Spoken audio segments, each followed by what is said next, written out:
buenos días.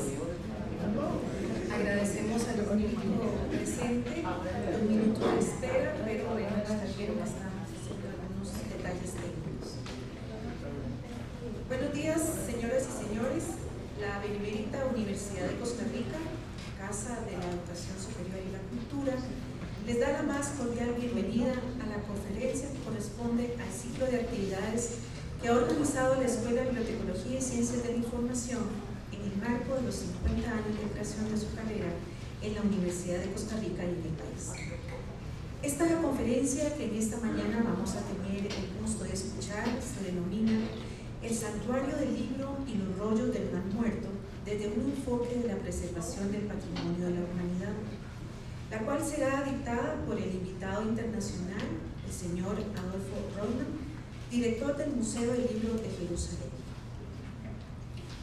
Nos acompañan en la mesa principal el embajador del Estado de Israel en Costa Rica, el señor Amir Ofek. Nos acompaña también el señor director de la Escuela de Bibliotecología y Ciencias de la Información, el señor Ricardo Chinchilla Ley, y el conferencista invitado de esta mañana, el señor Adolfo Rollman. Vamos a iniciar esta actividad escuchando las palabras del señor director de la Escuela de Bibliotecología y Ciencias de la Información, el magíster Ricardo Chinchilla Ley. Por favor.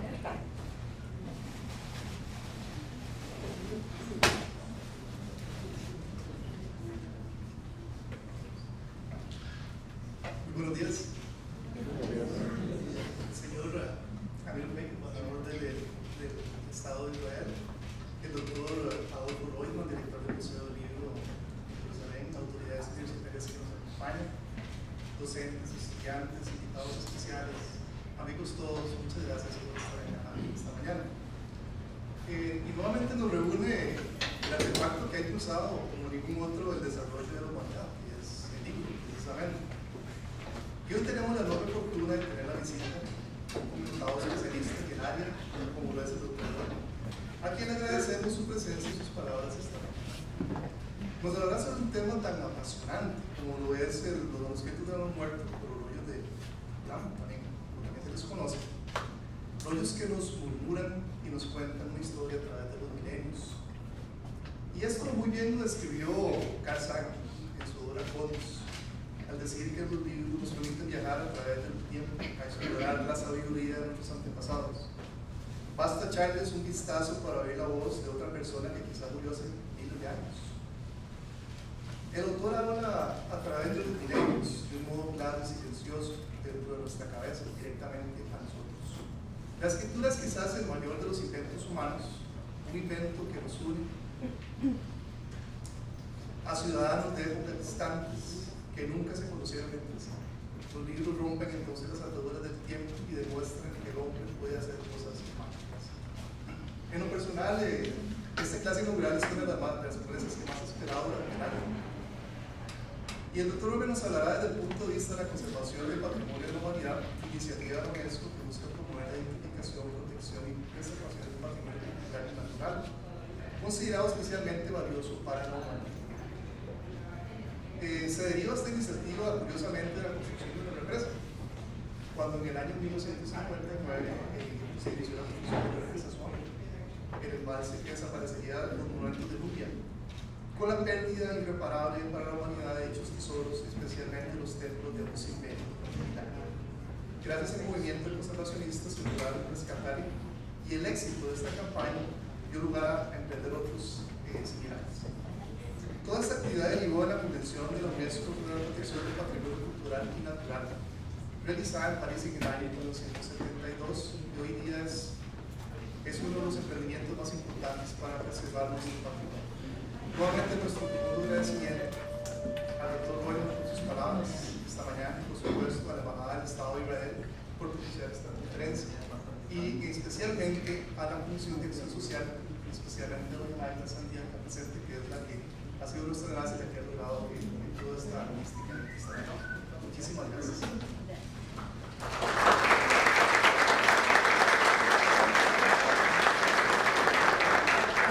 Seguidamente, el señor embajador del Estado de Israel, el señor Amir Ofek, dará un mensaje de bienvenida a esta actividad.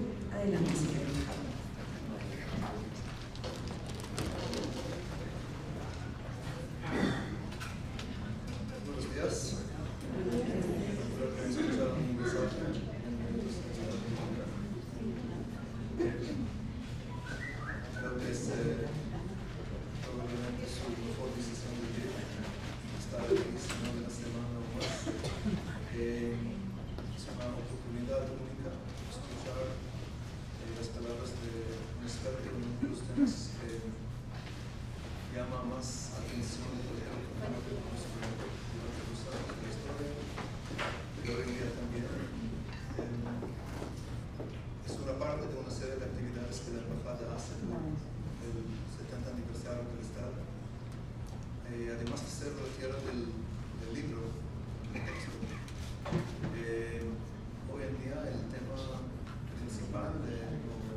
texto se puede encontrar en muchas partes innovación de un estilo antiguo, pero innovación todavía. Los profetas que estaban hablando del futuro, de lo que hay que hacer hoy para mejorar el futuro. La tecnología a veces habla del presente y cómo se puede mejorar el presente. Innovación se trata de cómo se puede hablar de una realidad que todavía no existe. Tecnología se puede tomar algo que existe y mejorarlo. Innovación es el concepto de hablar del futuro que todavía no existe. Y creo que muchas veces en estos textos los profetas hablan de una realidad que no existe y qué necesitamos hacer ahora para llegar a este momento, a esta realidad que todavía no está acá. Este es también un concepto de innovación y un pueblo que desde hace tantos años el concepto de la necesidad de lo que hay que hacer hoy para tener una realidad nueva, un futuro diferente de lo que tenemos hoy. Creo que eran las semillas de lo que hoy llaman innovación.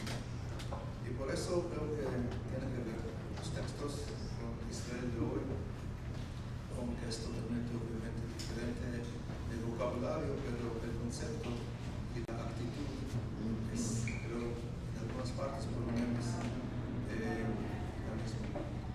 Y de nuevo, gracias a la universidad por recibirnos aquí, gracias a ustedes por venir.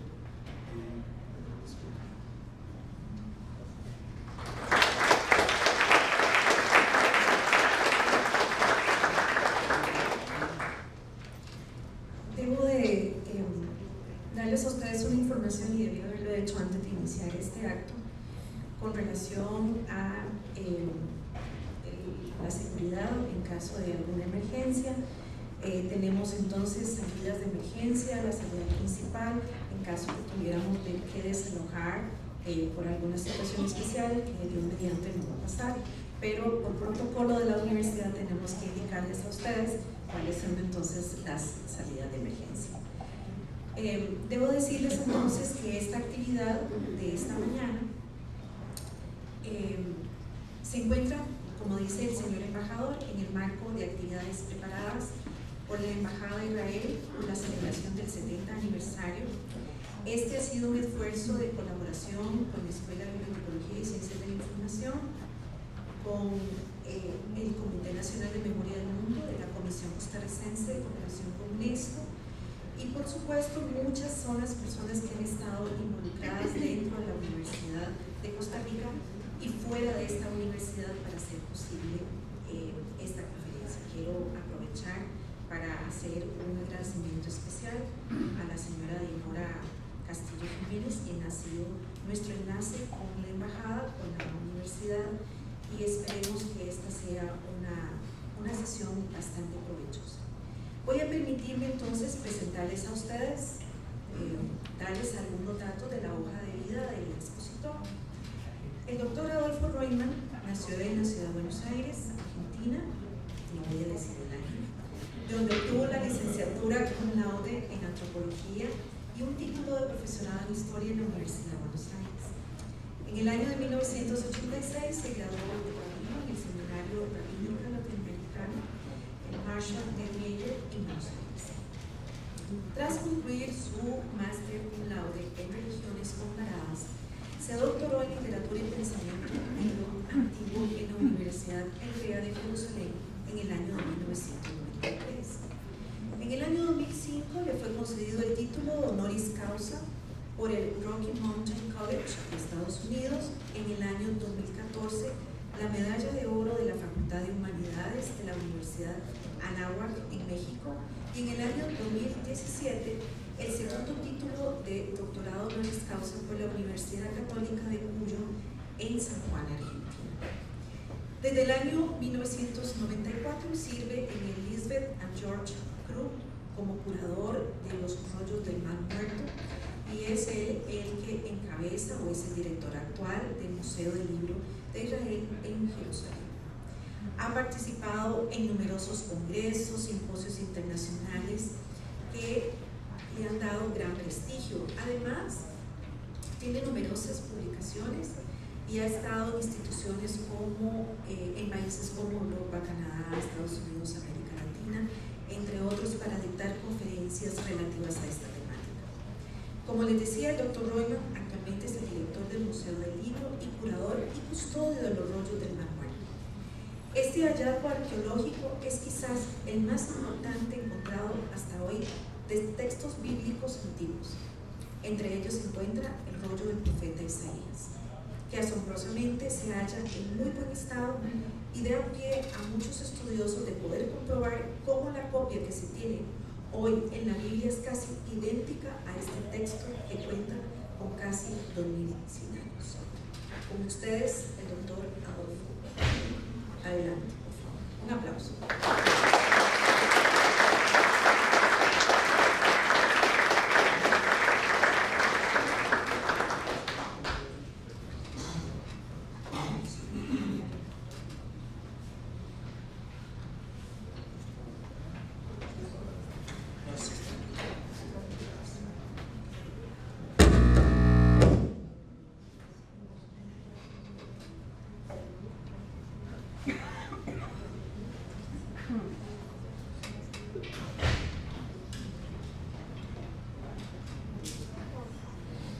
Bueno, buenos días a todos. Y como siempre acostumbramos en Israel, cuando nos encontramos con alguien o nos despedimos, Shalom.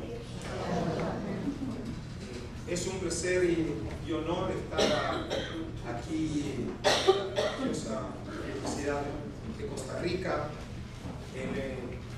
en los marcos tanto de la Escuela de Bibliotecología, como también en los marcos de la celebración del 70 aniversario de la independencia del Estado de Israel.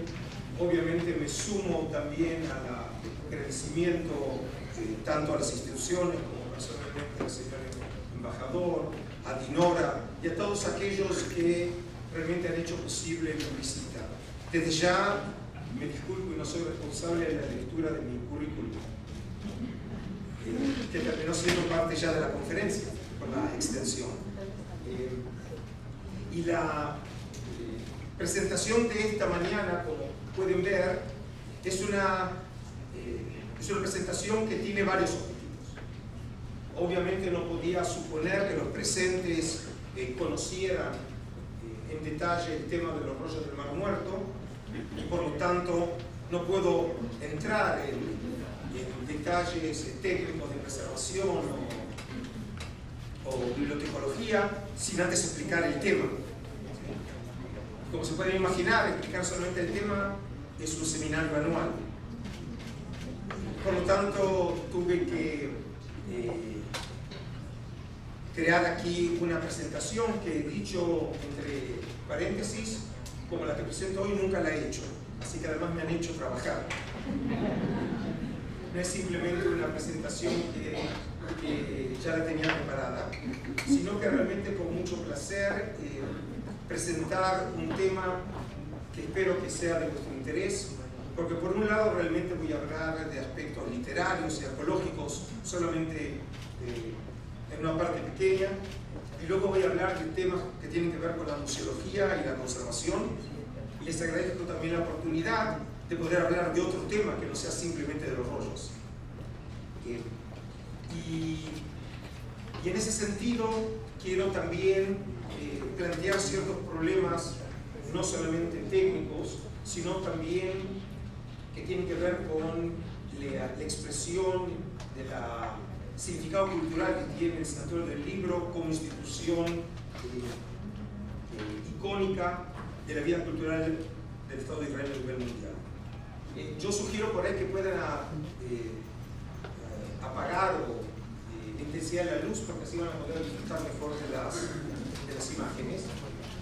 Si no recuerdo mal, creo que la presentación era de una duración 5 horas, ¿no? Era eso lo que me habían dicho. Entonces, va a ser 1 hora de presentación. Lo que les pido, por favor, que no me interrumpan con preguntas. Cuando yo termine la presentación, voy a estar dispuesto a oír comentarios o contestar alguna cuestión, pero no quiero que me interrumpan durante la presentación para no cortar la hilación de la presentación. Entonces, comenzamos. Como dije, primero quiero obviamente ubicarlos a ustedes en el tema. Y el tema comienza con un lugar. El lugar es Qumran. Es el lugar en donde fueron hallados los manuscritos del Mar Muerto. Y quiero precisamente explicar brevemente, porque tiene que ver también con el tema central de la presentación, qué pasó desde el momento que fueron hallados los manuscritos en Qumran hasta que llegaron finalmente a Jerusalén, al santuario del libro. Para aquellos que se conocen la tierra de Israel y para aquellos que no, Qumran se encuentra en la costa noroccidental del Mar Muerto, a 40 kilómetros al este de Jerusalén. El nombre Qumran no es un nombre original del lugar, a pesar de que incluso pueden encontrar el nombre Qumran en mapas de la época romana. El nombre es un nombre moderno, aparece atestiguado recién en comentarios, en testimonios de viajeros que llegan a la tierra de Israel a fin del siglo XIX, cuando oían de los lugareños el nombre Qumran o Qumran, y probablemente Qumran derive del árabe. Qamar en árabe es luna, al igual que Jericó en hebreo es Jericó, y Areaj en hebreo es luna. No sabemos cómo se llamaba el lugar. Algunos suponen que una referencia a este sitio probablemente aparezca en la ciudad de la sal, en el capítulo de Josué 15, o incluso el nombre se Jaca, o probablemente la fortaleza de los piadosos, que aparece mencionado en uno de los rollos, pero no es el nombre del lugar. Y de todas maneras, en las proximidades de Qumran va a suceder un hallazgo que sencillamente revolucionó los estudios del mundo antiguo. Me imagino que muchos de los profesionales aquí presentes les pasará que están convencidos que su tema es el más importante. Y eso es algo natural. Todos aquellos que dedicamos la vida a un tema creemos que ese tema es el más importante. Pero la diferencia entre mi caso y el de ustedes es que tengo razón. Los rollos del Mar Muerto sencillamente son un hallazgo excepcional y representa un punto de inflexión en los estudios del mundo antiguo y específicamente en lo que tiene que ver con los orígenes del cristianismo y del judaísmo. Y la historia tiene visos casi de una película de Hollywood. La historia comienza con una cueva que hoy la llamamos la cueva número 1, ubicada a 1 kilómetro al norte de las ruinas de Qumran. Y obviamente, como el nombre mismo les indica, significa que van a haber más de una cueva, si la llamamos la número 1. Pero era simplemente una cueva. Una cueva que la historia cuenta que beduinos de la tribu de Ta'amire, allá por fines del año 46, el verano del 47, ellos dicen totalmente de casualidad, pastando unas cabras, cuentan que tiran un guijarro dentro de la cueva, estaban aburridos, el wifi no funcionaba. Y oyen un ruido muy extraño y no se animan a entrar porque piensan que por ahí en la cueva se halla un demonio, el desierto, como llaman los beduinos, los árabes Uchi. Y entonces, después de unos días, traen refuerzo, traen a uno de sus primos, y ya son 3 y se animan a entrar en la cueva. Y cuando ellos entran, encuentran 10 vasijas como estas. Y según ellos cuentan, 8 vasijas estaban vacías, una 9ª vasija tenía algo que ellos dicen que se parecía a tierra, y finalmente, en una de las vasijas, ellos afirman, encontraron 3 de los manuscritos. Ellos cuentan que los manuscritos estaban envueltos por una tela y había un tipo de sustancia pegajosa que muestra realmente que aquellos que colocaron esos manuscritos tenían una cierta intención. No fue simplemente que los dejaron por casualidad. Ahora, generalmente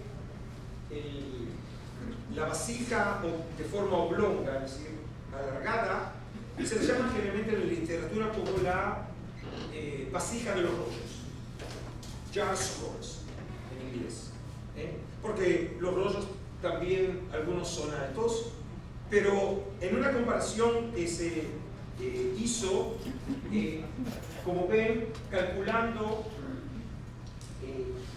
dónde pueden haber sido colocados esos manuscritos, finalmente se llegó a la conclusión que los manuscritos no deben haber sido colocados precisamente de la forma oblonga, por el enorme espacio que quedan, sino son mucho más apropiados por el tamaño que hayan sido en la vasija de tamaño menor.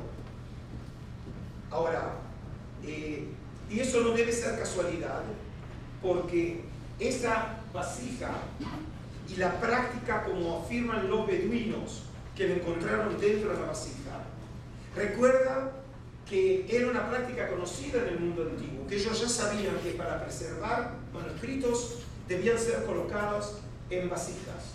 Un testimonio escriturístico de ello lo tenemos en el libro del profeta Jeremías, el profeta de fines de la época del primer templo, en un contexto en donde se le ordena a Jeremías la compra de un terreno, y entonces una vez que ya tienen la copia en la mano, lo que nos interesa es el versículo 14, y así dice el Señor Todopoderoso, el Dios de Israel: toma la copia sellada y la copia abierta de esta escritura y guárdalas en una vasija de barro para que se conserven mucho tiempo. Significa que ya los antiguos también se hacían la pregunta cómo preservar documentos. Y la práctica de colocarlos dentro de una vasija era ya conocida, según este texto, por la época bíblica. Si volvemos, por ejemplo, a la muestra de las vasijas, al lado de la vasija que antes les señalé donde están los rollos, hay otra vasija que, como ven, es de un tamaño muy parecido. Y esta vasija tiene que ver con otro descubrimiento excepcional, llevado a cabo 2 años antes del descubrimiento de los rollos del Mar Muerto. Como dije, los rollos fueron hallados entre el fin del 46 y el 47. Pero en el año 45, en las arenas de Egipto, en un lugar llamado Nag Hammadi, se encuentra otro hallazgo excepcional, que es la biblioteca gnóstica de Nag Hammadi, es decir, una expresión del gnosticismo cristiano. En este caso, una historia que recuerda mucho a la de los rollos del Mar Muerto. Otra vez un falaj trabajando, en este caso la tierra, encuentra en una vasija, no encuentra rollos, sino encuentra códices. Y no están escritos como los rollos en hebreo o en arameo, sino en copto del siglo IV, que es un aporte excepcional a la historia de la investigación. Y en cuanto parezca algo muy esotérico lo que estoy contando, si alguno de los presentes, si no, lo tienen que confesar, si leyeron el Códice Da Vinci, precisamente se basa en estos 2 descubrimientos. El Códice Da Vinci, Dan Brown, utiliza materiales, o más bien manipula y desvirtúa materiales que tienen que ver con Nag Hammadi, con los rollos del Mar Muerto. Y en este caso, por ejemplo, acá ven, esta es la primera hoja con un documento muy importante para el estudio neotestamentario, el Evangelio de Tomás, pero les quería mostrar aquí la reconstrucción de una de las vasijas en donde encontraron los códices, y como ven es muy parecido al que encontramos en Qumran. Y este punto es muy importante porque la información que tenemos acerca de haber encontrado los primeros 3 manuscritos en una vasija la conocemos solamente a los beduinos. Aunque no lo crean, no tenemos ningún selfie de los beduinos con las vasijas. Y además los arqueólogos nunca encontraron documentos dentro de las vasijas. Seguramente deben haber estado en muchos casos en vasijas, pero siempre los mejores hallazgos fueron hechos por los beduinos y les ganaron siempre en la carrera de los arqueólogos. Así que ellos ya habían roto las vasijas para extraer los manuscritos. Ahora, los primeros 3 manuscritos se suman a luego otros 4 manuscritos hallados por los beduinos de esa cueva número 1, y la rara casualidad hizo que los mejores manuscritos, los mejor preservados, y probablemente los más importantes fueran los primeros 7. Es decir, otra extraña casualidad.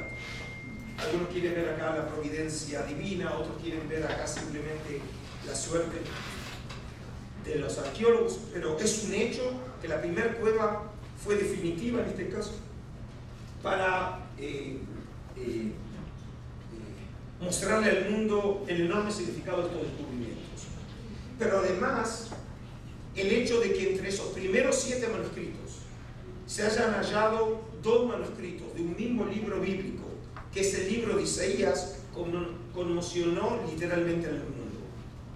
Cuando se anunció la noticia el 12 de abril de 1948 en el Time en Londres, en esa época no había CNN Breaking News, que se habían encontrado manuscritos, el primer anuncio, lo primero que anunciaba era que se habían hallado el libro de Isaías, el gran profeta de Israel, y probablemente el segundo en importancia después del mismísimo Moisés.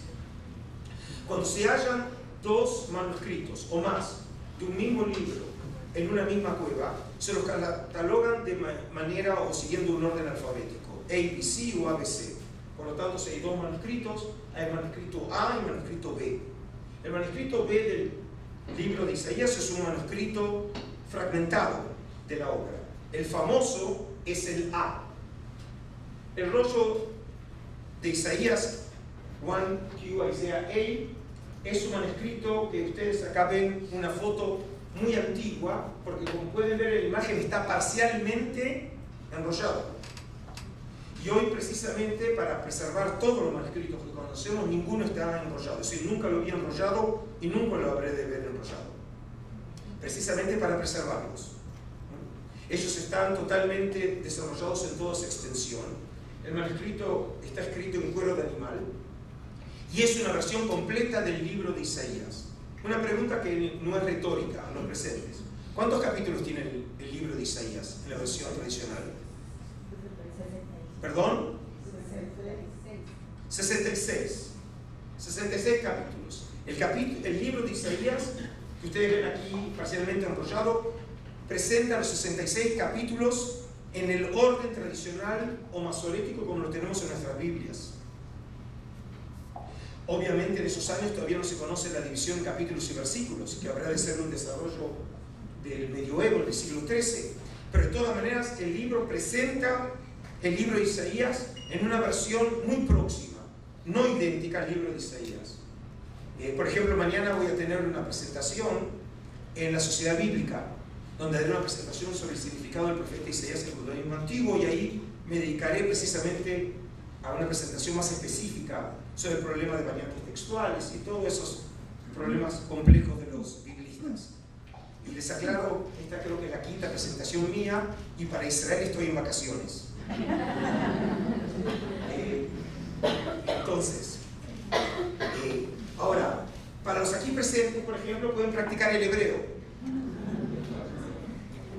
Ahora, el texto de Isaías obviamente está escrito en hebreo, pero este es un hebreo como se escribía hace 2100 años. A ver, a excepción del que les habla y el señor embajador, ¿qué otros saben hebreo aquí? A ver, levanten la mano. Uno. ¿Algunos más? Ok. Entonces ya puedo hablar en hebreo, ¿no? Ok. Vamos a ver. No los quiero colocar en una situación incómoda, pero vamos a ver. A ver dónde está. ¿Qué está escrito ahí? Memacere, que dice luego de Memacere, tercer renglón superior. La próxima palabra es Jerusalén. Está escrito Jerusalén. Seguramente aquellos que conocen hebreo dudaron un poco porque la Yud es un poco diferente, pero en realidad es hebreo. Si lo hubieran preguntado a mis hijos nacidos en Israel, hubieran dicho: sí, lo puedo leer, papá, pero tienen unas letras un poco raras. Pero se pueden leer. El libro de Isaías, a partir de una ciencia que se llama la paleografía, que es el estudio de la escritura antigua, está datado para el 120-100 antes de nuestra era.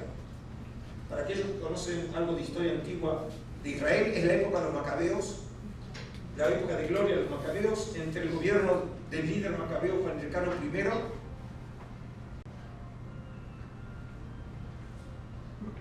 No sé, hay que tener la capacidad también de emitir música. Miren, no sabía realmente de quién era el teléfono, lo que pude inmediatamente adivinar que era de una mujer. No es para ofenderla, simplemente una vez me pasó en una clase y dijeron, ¿cómo supe que era una mujer? Por el tiempo que tarda en buscarlo. Los hombres inmediatamente lo sacamos del bolsillo, las mujeres lo sacan de la cartera. ¿Sí? Que parece un arcón, ¿no? Con todas las cosas. No se moleste, está bien. Entonces, pero por favor sí apaguen los celulares. Y como dije, entre Juan el Decano I y Alejandro Janeo, el rey de Judea. Y este manuscrito, como dije, tiene 2100 años. Y hasta ese momento que se encontraron los rollos del Pan Muerto, todos los manuscritos bíblicos que conocíamos originales eran de época medieval. No teníamos manuscritos tan antiguos como en este caso. Y ya eso puede ustedes entender por qué la fama mundial de este descubrimiento al haber encontrado una versión de un libro que conocíamos, pero en este caso en una versión de hace 2100 años. Pero ¿qué más se encontraron los beduinos? Por ejemplo, les traje este ejemplo, que es el Pesher o comentario de Habacuc.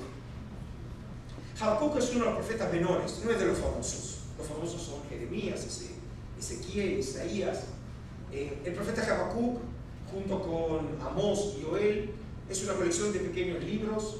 En la versión masorética que conocemos tiene 3 capítulos. El profeta vivió hace 2600 años antes de la destrucción del primer templo por los babilonios. Pero en este caso no es el libro de Habacuc, por los oráculos que tenemos en la Biblia hebrea, es un comentario de la secta del Mar Muerto, sobre la cual no voy a hablar hoy, porque realmente es imposible presentar todos los temas. El grupo probablemente responsable de una buena parte, no de todos los manuscritos del Mar Muerto, y por eso lo llamamos un documento sectario. Y este manuscrito es la interpretación de este grupo de cómo ellos entendían los oráculos de Habacuc. La obra está escrita en hebreo, de la época romana, y tiene aproximadamente 2050 años. Y es la única copia de este documento en el mundo.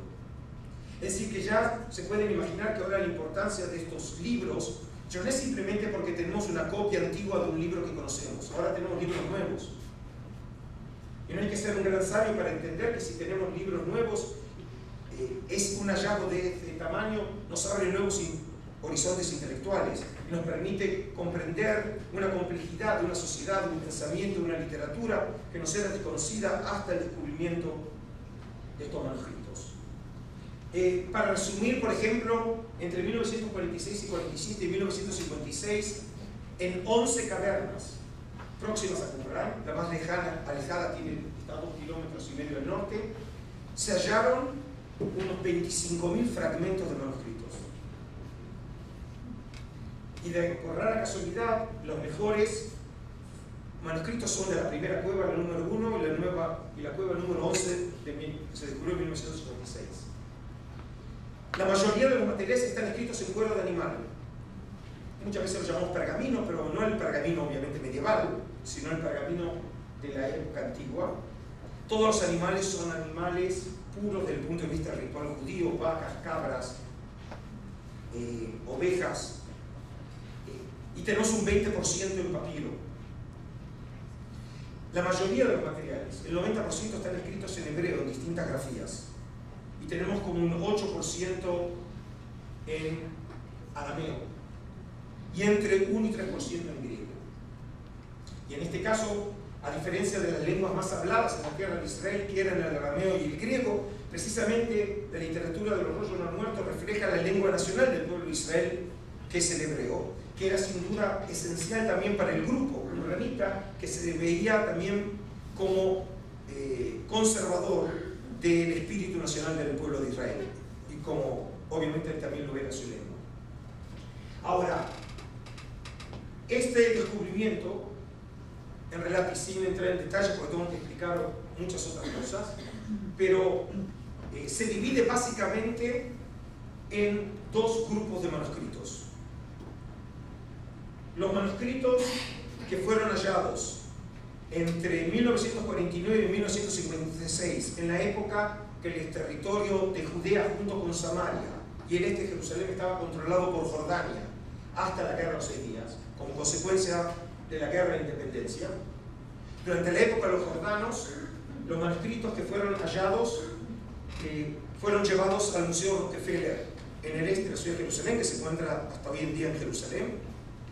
Y esos materiales, luego de la Guerra de los 6 días, pasaron a posesión del Estado de Israel y hoy, como parte de los tesoros nacionales, están controlados por la Autoridad Arqueológica de Israel, la Israel Antiquities Authorities, IAA. Ese es un grupo de materiales. Los primeros 7 manuscritos, que tienen una historia fascinante, porque, por ejemplo, de esos 7 primeros manuscritos, 4 fueron comprados por un sacerdote de la iglesia sirio-jacabita, sacados de contrabando de la tierra de Israel, llevados a los Estados Unidos, puestos a la venta y luego comprados y devueltos a Israel. Y 3 de los manuscritos fueron comprados por el padre. El que le había comprado, la historia que recién dije, fue el gran arqueólogo de Israel, tal vez el más emblemático, viceprimer ministro en la administración de Begin, Yigael Yadin, segundo comandante en jefe de las Fuerzas Armadas de Israel, y su padre, no menos famoso, no por ser el padre de, sino que fue el primer arqueólogo del movimiento sionista y fundador del Instituto de Arqueología de la Universidad Hebrea, profesor Eliezer Lipa-Zukenik, y compra 3 de los manuscritos de sus primeros 7 para la Universidad Hebrea, y los compra nada menos el 29 de noviembre del 47, exactamente el mismo día de la partición de Palestina por las Naciones Unidas. Significa que no solamente con esta presentación celebramos el 70 aniversario del Estado de Israel, sino el 70 aniversario del descubrimiento de los rollos del Mar Muerto. Es decir, que como ven, el renacimiento nacional del pueblo judío va junto con la recuperación de la memoria y también la conservación de documentos. Y estos 7 que están en manos de Israel, para esos 7 se construye el edificio que se mencionó y que yo dirijo desde noviembre del 94, el Santuario del Libro. El Santuario del Libro se construye en los predios del museo que hace las veces del Museo Nacional en Israel, el Museo de Israel, en Jerusalén, que está ubicado en la zona del Capitolio del Estado judío, y sobre eso voy a hablar al final. Se construye entre 1961 y 1965, y ese edificio se inaugura en 1965 en presencia del presidente del Estado, Shazar, en presencia de embajadores. Es un acontecimiento cultural a nivel nacional. Y en esa, aquí pueden ver en las imágenes al presidente Shazar, y aquí en esta imagen el que está guiando el grupo es Yigael Yadin. Y es para colocar esos 7 manuscritos, el edificio del Santuario del Libro, que luego también lo voy a presentar más adelante. El edificio es de fama mundial y es uno de los grandes edificios de la época de posguerra, y es un edificio emblemático a nivel de la arquitectura mundial, y eso también voy a explicar. Es decir, en el Santuario tenemos varias primadonas, ¿sí? Y en el año 1967, a los primeros 7 rollos se nos agrega un 8º rollo que se había hallado en la cueva número 11 en 1956, que no había pasado por el Museo Rockefeller y que llegó finalmente a manos de un comerciante de antigüedades de Belén, el famosísimo Canto. Y ese documento se llama el rollo del Libro. Aquí les traje 2 imágenes para que vean. Una parte, como ven, está muy bien conservada. El manuscrito es el más extenso de todos los hallados en Qumran. Tiene más de 8 metros. Publicado por Yigael Yadin en 1977 en una fantástica edición científica, escrito en escritura herodiana, formal, es muy legible. Si cualquier israelí puede leerlo. Pero, como ven, otra sección está muy dañada. ¿Y a qué se debió eso? Estamos hablando de conservación. Una historia que no si fuera cierta, solo hubiéramos dicho que a Spielberg se le podría haber ocurrido esta historia. La historia comienza así. A comienzos de la década del 60, el profesor Igael Yadin recibe un sobre en su casa. Y cuando lo abre, saca un fragmento de un manuscrito, 2 secciones pegadas con una estampilla. Y el anuncio es que forma parte de un documento y que están interesados en venderlo. Y Gael Yadin reconoce inmediatamente la escritura porque le recordaba otros manuscritos del muerto hallado y comienza una negociación con este vendedor anónimo. Y cuando están por firmar el contrato, como siempre sucede en el mercado árabe, suben el precio. Y Gael Yadin rompe las negociaciones. Y durante todos esos años, en la década del 60, sabe que alguien tiene un manuscrito. Y él quiere saber quién es. Que era este famoso comerciante Kando, en la ciudad de Belén. Antes de que estalle la guerra de los 6 días, Igael Yadin es el asesor de inteligencia del primer ministro, de Levi Eshkol. Y en plena guerra, el primer ministro llama a un general que estaba en el frente egipcio, a Shmuel Tamir, y le dicen que lo tiene que ver urgentemente el primer ministro. Él está en el frente de batalla. ¿Qué puede ser la cuestión? Va a la reunión del primer ministro y el primer ministro dice que le encomiendan una tarea de interés nacional: poder conseguir un manuscrito. ¿Se imagina? A mitad de la guerra tiene otros problemas que conseguir un manuscrito. Y entonces le encomiendan que cuando el ejército israelí llega a Belén, traten de conseguirlo de Kando. Y entonces finalmente lo ubican a Kando, y Kando dice que no sabe de qué está hablando, hasta que finalmente lo recuerda. Y resultó ser que debajo de la cama, cuando abrieron unas baldosas, encontraron, y la serie tiene que verlo desde la izquierda superior en sentido contrario del reloj, encontraron, como ven, un paquete envuelto, piensen debajo de la cama, que cuando lo abrieron era una caja de zapatos, que cuando lo abrieron estaba envuelto en una toalla, y dentro de la toalla estaba un manuscrito en una bolsa de plástico. Seguramente no es así como conservan ustedes aquí en Costa Rica.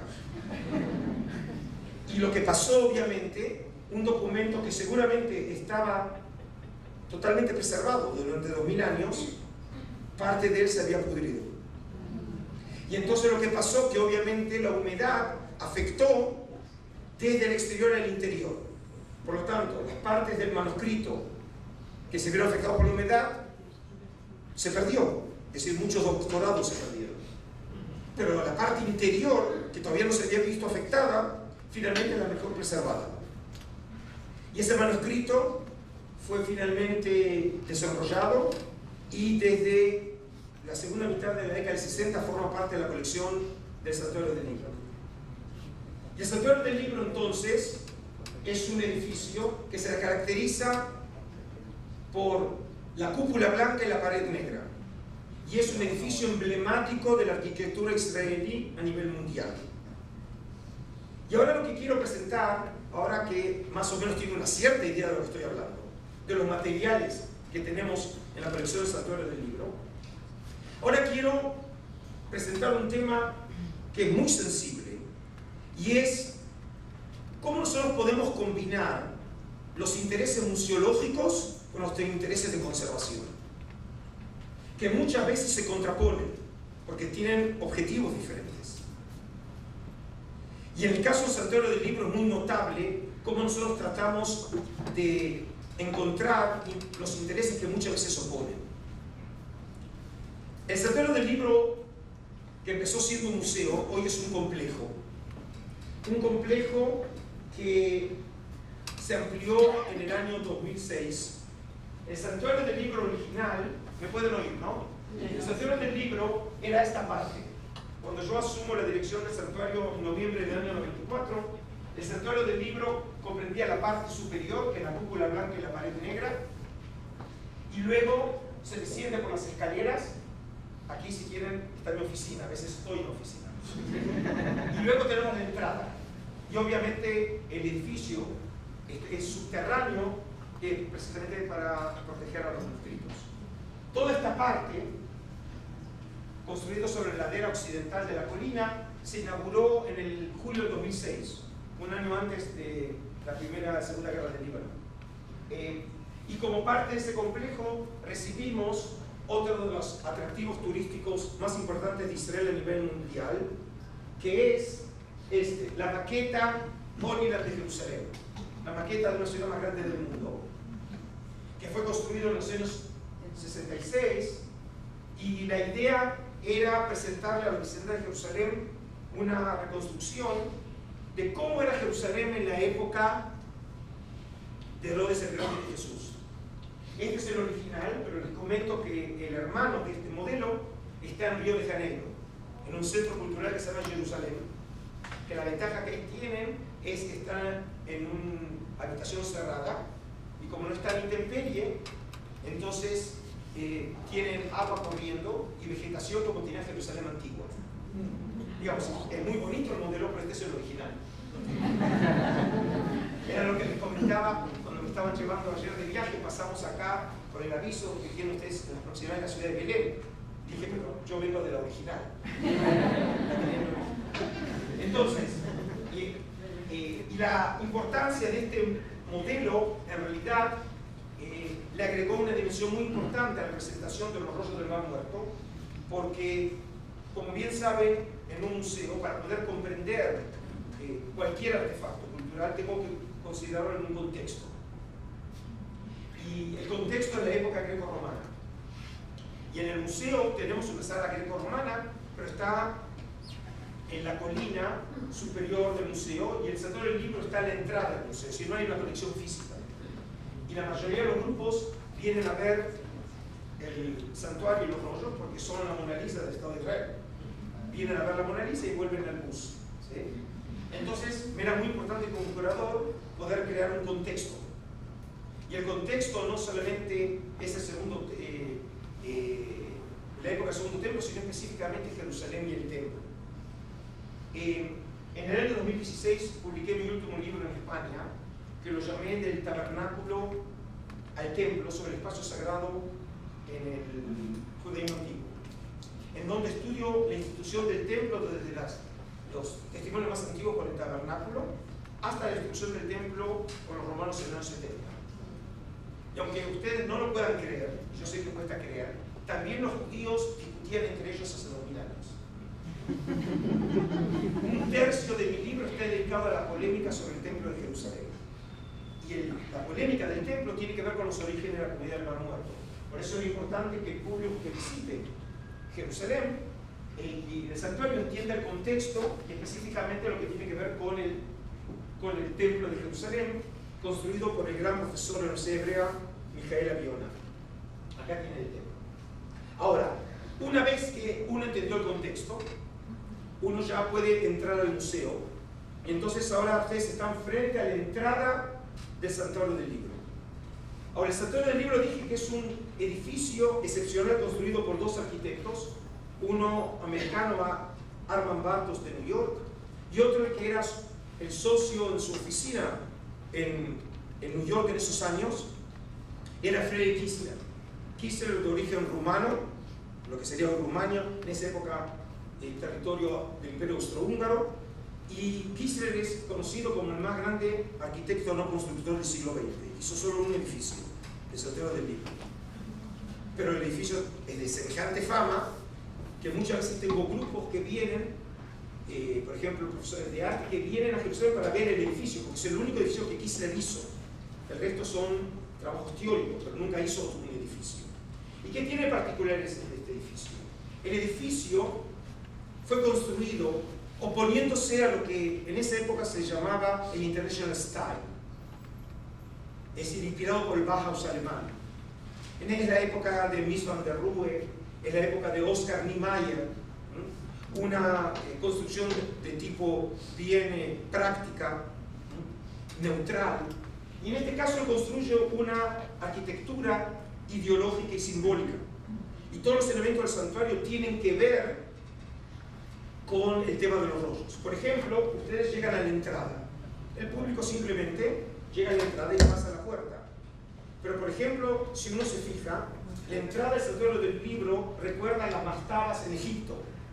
Como ven, es el mismo tipo de construcción. Es decir, que los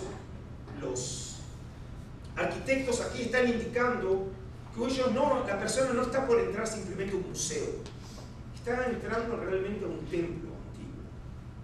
Me acuerdo una vez estaba con un grupo y alguien me dijo, pero Adolfo, si no estuvieras aquí, ¿cómo me doy cuenta de eso? Bueno, le dije, esto es un argumento, es como ir al cine y esperar que Almodóvar me explique la película. Obviamente, la arquitectura también es tal vez la madre de todas las artes, y por lo tanto se pueden hacer distintos tipos de lecturas. Pero en una lectura profunda, el santuario del libro es un edificio que en sí mismo tiene un statement, y tiene que ver con la creación de un edificio, como dije, de carácter pseudo-sacral, o lo que sería un templo secular. Y eso es muy importante porque la mayoría de los rollos no han muerto son documentos religiosos. Y por lo tanto la idea era crear un lenguaje religioso para documentos religiosos. Y cuando uno entra al santuario del libro, entra a esta primera sala, que es lo que llamamos la sala de orientación en un museo. Porque obviamente tengo que ubicar a la gente en lo que tienen que ver. Como ven, es un manejo muy sofisticado de la luz. Y luego pasa a la primera sala de exhibición, que es este túnel, que como ven es un túnel que remeda una cueva. Todos los rollos del Mar Muerto fueron hallados en cuevas. Y en el año 65, porque el santuario del libro se inaugura el 20 de abril de 65, y es la primera sala profesional que se inaugura del Museo de Israel. Todavía en esa época el territorio de Qumran estaba controlado por Jordania, judíos e israelíes no podían visitar Qumran, y por lo tanto lo que hicieron los arquitectos es posibilitar a los visitantes visitar virtualmente Qumran en el oeste de Jerusalén. Y esta sala, por ejemplo, ahora la ven de otra perspectiva. Es realmente, como ven, muy sugerente, muy simbólica. Pero ahora tienen que pensar que en esa sala hay que poner en exhibición artefactos y hay que preservarlos. Es decir, que lo que quiero mostrar es preservar documentos. No se pueden solamente hacer en vacuum. Se pueden preservar documentos y dejarlos en bóvedas y que nadie los vea. Y muchas instituciones realmente lo hacen. Pero ¿qué valor cultural pueden tener para una nación si nadie ve los originales? Me acuerdo una vez estaba en un congreso de conservación en Praga. Y entonces un día nos llevaron los investigadores a la Biblioteca Nacional. Bajamos al subsuelo y vimos una fantástica exhibición de manuscritos iluminados. Y todos quedamos boquiabiertos. Cuando terminaron siempre pasó unas copias. Nosotros nos mostramos los originales. Y la decepción fue enorme. Y aun cuando nos dijeron, pero la copia es idéntica, no es lo mismo. El valor del testimonio físico verdadero es inigualable. Me acuerdo una vez, recién había entrado al santuario del libro en el año 97, cuando celebramos el 50 aniversario de los Rollos del Mar Muerto, se celebraba también el centenario de otro gran descubrimiento, la Genizá del Cairo, de fines del siglo XIX. La mayor colección de estos manuscritos judíos se encuentra en Cambridge. Y en homenaje al centenario, el profesor Stefan Reif, el director, aceptó sacar 50 documentos originales de la Genizá del Cairo, de la época medieval, para ser exhibidos en el Museo de Israel.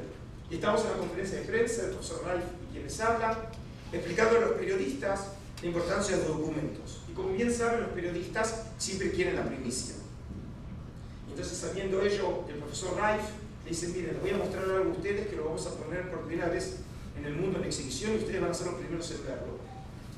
y saca debajo de la mesa una carta de recomendación firmada por el mismísimo Maimónides.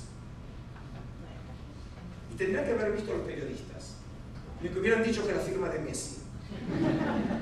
Todos vinieron corriendo, porque uno dice, pero no puede ser que sea la firma del Maimónides, del Rambam, de una figura que es casi mítica. Y se resulta ser que era un ser humano como nosotros y también escribía cartas de recomendaciones. Es decir que nada es inigualable al original.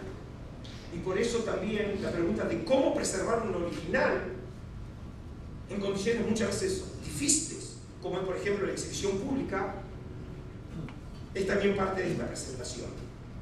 Y luego ustedes llegan a una tercera sala. Esta es la sala donde están los manuscritos del Mar Muerto. Ahora, esta sala es la tercera, y la división tripartita del santuario del libro no es casual.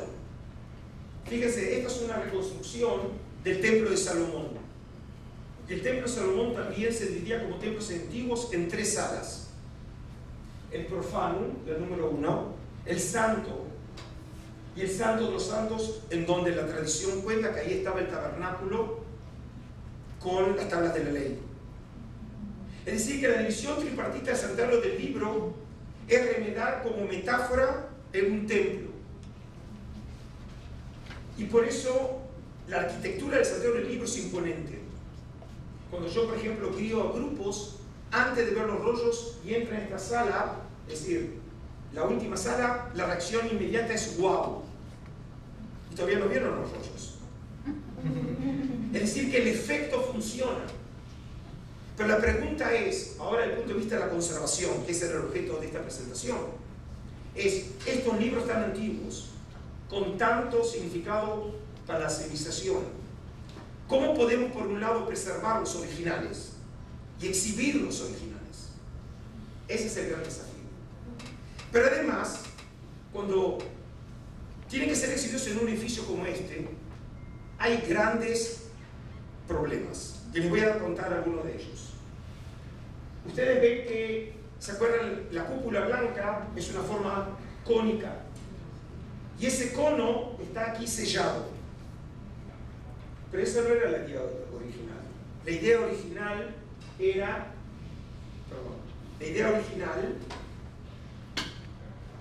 era, que ese, en vez de un cono, estuviera abierto, que tuviera un óculo, como otro edificio muy famoso, que ustedes conocen, el Panteón de Roma. Quise acostumbraba a visitar Roma, no podemos entender por qué. ¿Sí? Y el Panteón de Roma es un edificio emblemático de la arquitectura religiosa de Occidente, construido en el siglo I de nuestra era. Es decir, se imaginan que ahora, sobre el rollo que iba a ser colocado en el centro, que era el rollo de Isaías, iba a haber un óculo abierto al cielo.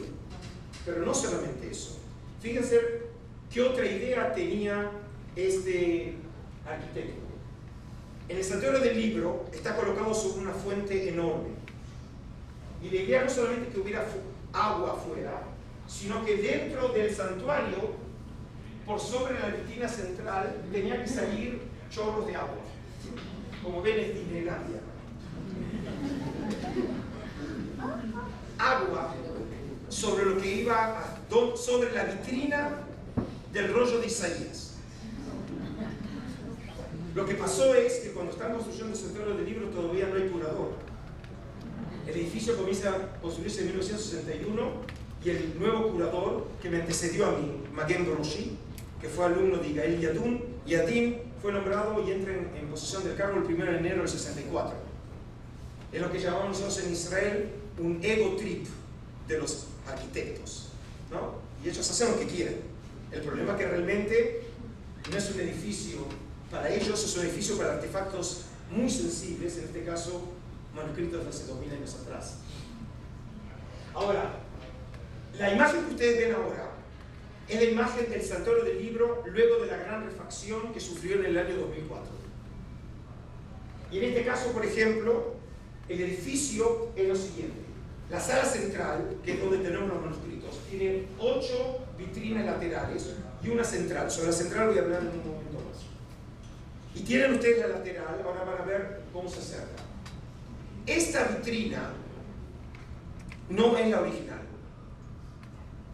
La vitrina original, y fíjense esta foto histórica, acá tienen las vitrinas originales, y ahora pueden comparar.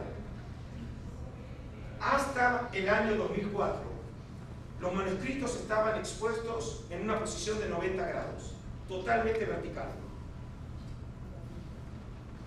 Y el problema, obviamente, que descubrieron, y no lo habían pensado, es que también la ley de gravitación universal le afectó a los manuscritos. Los manuscritos empiezan a hundirse. Se empezaron a quebrar. Y no quedó otra cosa, entonces, ahora que cambiar la estrategia.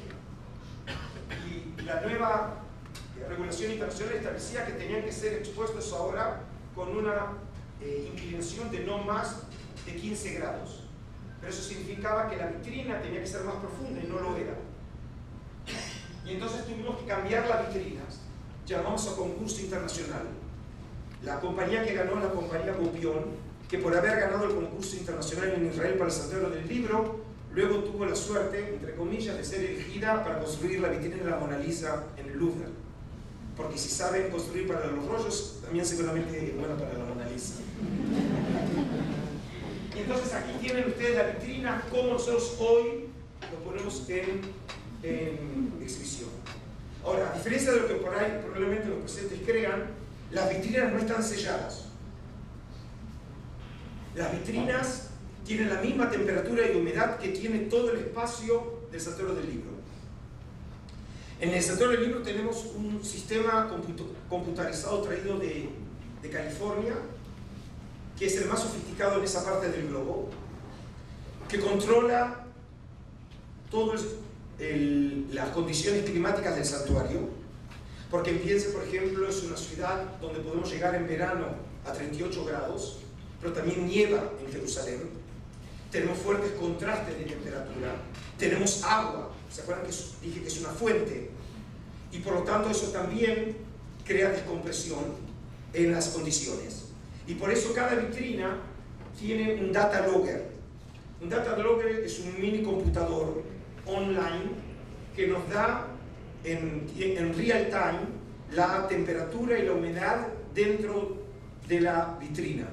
Y por eso cuando se produce descompresión, realmente nosotros sabemos entonces cómo modificar, ¿sí? Si tenemos que agregar más vapor para cambiar la humedad interna. Pero ahora yo tenía un problema, y el problema es el siguiente. Según la regulación internacional, un documento original no puede estar en exhibición más de 3 meses. Esa es la práctica en todo el mundo. Y luego 3 meses hay que sacar el original y darle un cierto tiempo de recuperación. Puede ser de medio año, puede ser 1 año, pueden ser 2 años. Ahora, el Santuario del Libro es famoso en todo el mundo porque tenemos los originales. Pero si yo tengo que cambiar 9 vitrinas, cuando yo tengo manuscritos completos, no tengo suficientes manuscritos para las rotaciones. Y ahora es un gran dilema como curador. ¿Qué prima? ¿El interés del artefacto? ¿El interés cultural de la nación? ¿Los intereses políticos? Obviamente los intereses económicos. El público paga entrada para venir al museo. Es decir, todos tienen intereses. Cada uno de ellos tiene razón. Y mi responsabilidad es ahora tratar de enfrentar este problema. Y un día tuve de alguna manera una revelación. Pensando cómo puedo solucionar un problema muy difícil de resolver, me hice la siguiente pregunta. De todo el mundo vienen a ver los originales y quieren ver originales, pero ¿quién dijo que tienen que ver en un mismo momento todo lo original? Y esa fue la llave. Y entonces hablé con la diseñadora en el museo y el resultado fue esto, que no conozco que ningún museo en el mundo lo haya desarrollado. El manuscrito está dentro de una caja sellada y lo que hicimos es cubrir el manuscrito con una plancha de metal. La plancha de metal Luego lo que hicimos es imprimir una fotografía del documento. Y la plancha de metal tiene ventanas. Y cada 4 meses abro otra ventana. Significa, ustedes ven ahora una parte del documento y aquí una parte está cubierta. Cuando pasan 4 meses, aquí cubro esta parte y abro la otra. Significa que sin mover el documento, por un lado, preservo la parte del documento que ahora está cubierta y por otro lado, exhibo otra parte. Es decir, que todos ganan. Que es una win-win situation, ¿no? Es decir, gana el público, gana el museo, ganan los políticos, perdón, embajador, ¿sí? Y gana el pobre manuscrito, que no puede hablar, ¿sí? Ahora, pero el gran desafío es con el manuscrito que está en el centro del santuario. La verdadera Mona Lisa del Estado de Israel es el rollo de Isaías. No hay ningún otro tesoro cultural en el mundo que pueda igualarse desde la cultura judía al rollo de Isaías. El otro día un grupo le decía, estoy dispuesto a aceptar que puede haber otro tesoro si encontramos las tablas de Moisés. Pero hasta entonces, el rollo de Isaías, un rollo completo de un libro de la Biblia de hace 2000 años. Para que entiendan, entre los rollos del Mar Muerto se encontraron 230 manuscritos bíblicos, pero todos fragmentados. El único completo es Isaías. Y por eso, en el centro del Santo Santorum, se colocó en el año 1965 el rollo Isaías original. Aquí están instalando el original. Este es Maguen Grossi, el que me antecedió, el primer curador de los rollos, en 1965. Están colocando el original. Y obviamente, como dije, el mayor tesoro cultural. Pero a fines de la década del 60, empezaron a tener problemas con Isaías, se empezó a resquebrajar. Pero ya no podía modificar la arquitectura del santuario del libro. Y no quedó otra, obviamente, de sacar el original y poner una copia. Y fíjense entonces la ironía, que en el centro del Santo Santorum vienen todo el mundo para ver un fake news. Y para que vean hasta dónde puede llegar esta ironía, el Santuario del Libro es una institución que tiene también trascendencia en las relaciones políticas internacionales. Por ejemplo, en su visita de 48 horas a Israel, el entonces presidente de los Estados Unidos, Barack Obama, visita solo 2 instituciones culturales en Jerusalén. Como entienden ustedes, cada minuto del presidente de los Estados Unidos es el resultado de intensas negociaciones políticas. El primer lugar obvio fue Yad Vashem, el Museo del Holocausto, y el segundo fue el Santuario del Libro. Y en esta imagen lo ven al presidente Obama, el que se encuentra a la izquierda de él, el entonces director general del Museo James Snyder, el actual primer ministro Netanyahu, y el chairman del board del museo, que es un asesor directo, ahora no, pero lo era también a nivel político del primer ministro, Yitzhak Molo. Y están con el presidente Obama al lado de una copia de Isaías. Ahora, en realidad, tenemos en una vitrina lateral un fragmento del original. Hay un fragmento, pero el original entero no lo podemos exhibir. No lo podemos exhibir. Y eso crea, obviamente, también problemas en la manera de percibir el sitio. Por ejemplo, como nuestros manuscritos son los mejores preservados, todos creen que lo que presentamos son copias. Porque como en el centro tenemos una copia, todos creen que el resto son copias. Nosotros decimos, no, son los originales. Pero es un desafío convencer a la gente cuando en el centro ve una copia. Y obviamente, la gente quiere ver los originales. Y por eso en este caso quiero aludir, y y ya voy terminando, y me disculpo que me tomé la prerrogativa de unos minutos y de la paciencia de ustedes. El señor embajador habló de la tecnología israelí. Y cómo, por ejemplo, nosotros también en Israel tratamos de hacer usufructo de la tecnología en beneficio también, no solo de la economía, no solamente de la fuerza militar, sino de la vida cultural.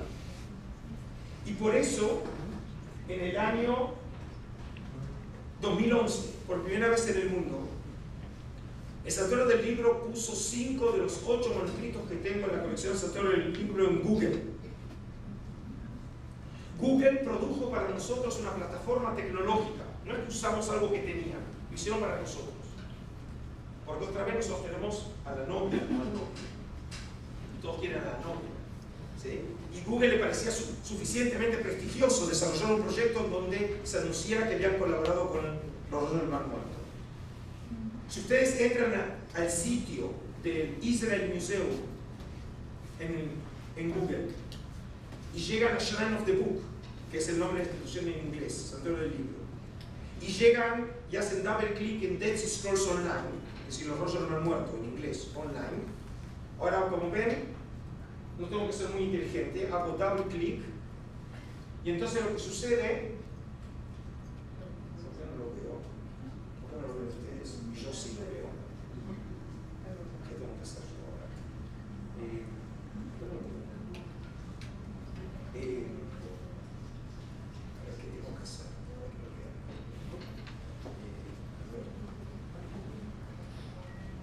No se puede hacer.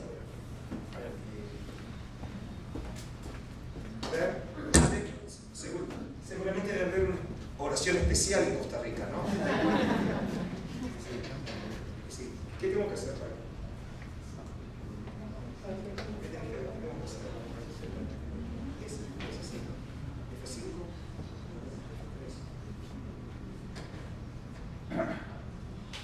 Porque quiero que vean ¿qué? Bueno, lo puedo hacer, no, lo podemos hacer salir, ¿no? Sí, saquemos, porque lo quiero ver, si me permites un minuto, pero creo que vale la pena que lo vean.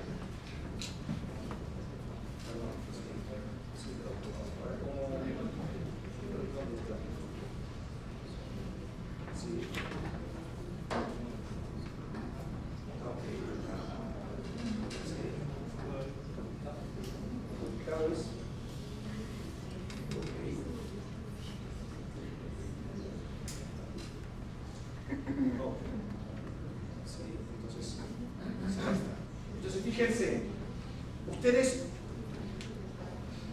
llegan al rollo de Isaías y entonces hacen otra vez double clic y otra vez double clic y pueden recibir una imagen de 1200 megapíxeles.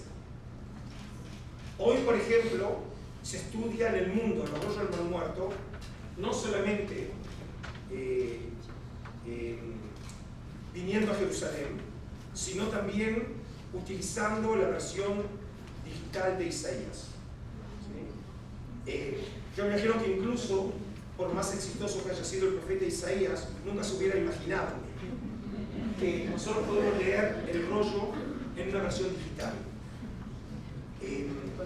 Eso fue en el año 2011, en el año 2012 la Autoridad Tecnológica de Israel, también utilizando la tecnología Google, hizo subir los rollos del Mar Muerto y de esta manera realmente produciendo un verdadero milagro tecnológico.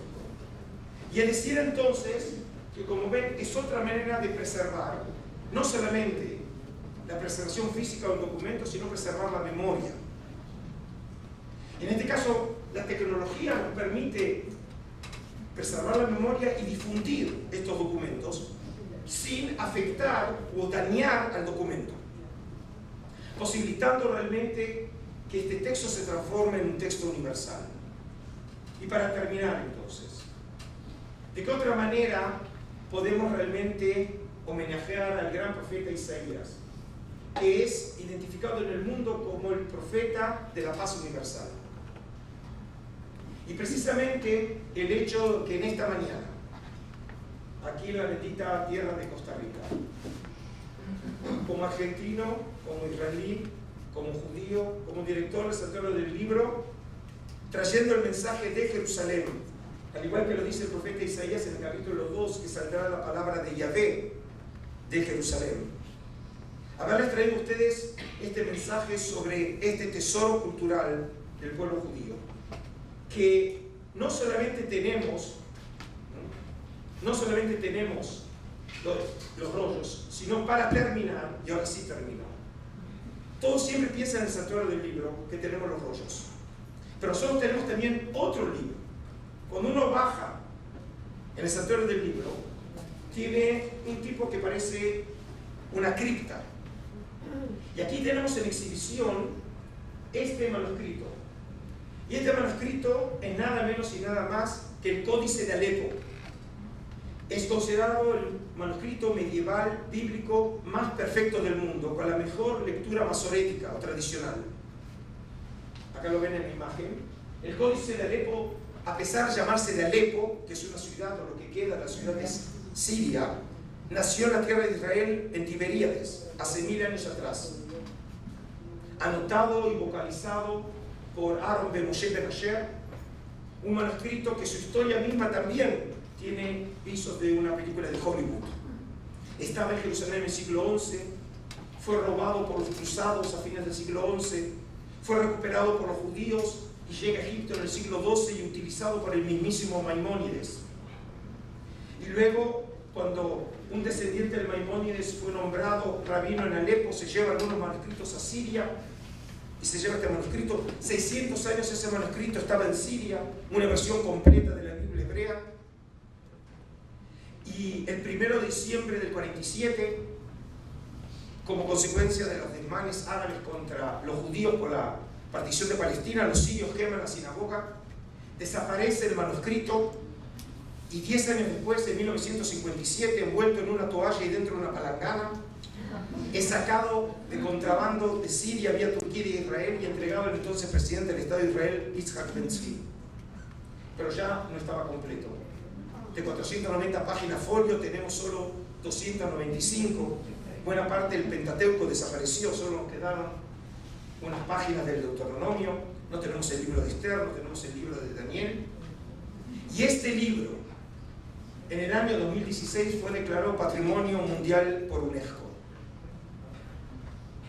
Es decir, que ¿qué podría ser más apropiado en una presentación sobre el libro en Costa Rica, también patrocinado por UNESCO, de hacer mención de unos tesoros mundiales como es el Códice de Alepo y obviamente los rollos del Mar Muerto, para mostrar cuánto los israelíes y los costarricenses, judíos y cristianos, tenemos en común el libro de los libros? Muchísimas gracias.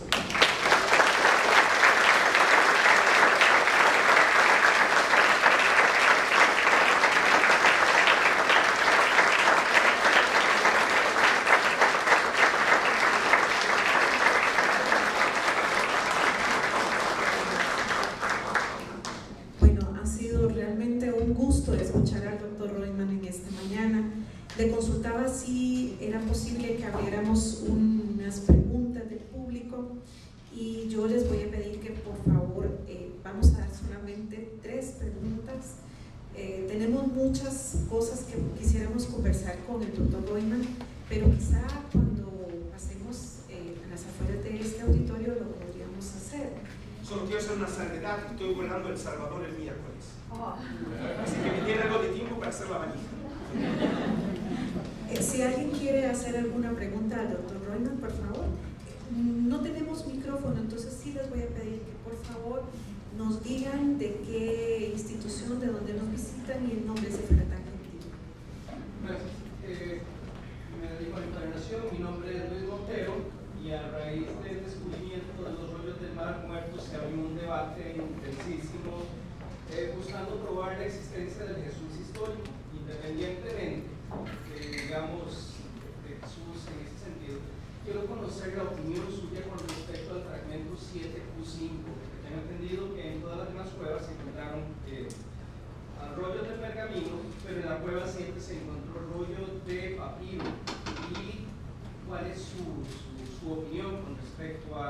a este debate.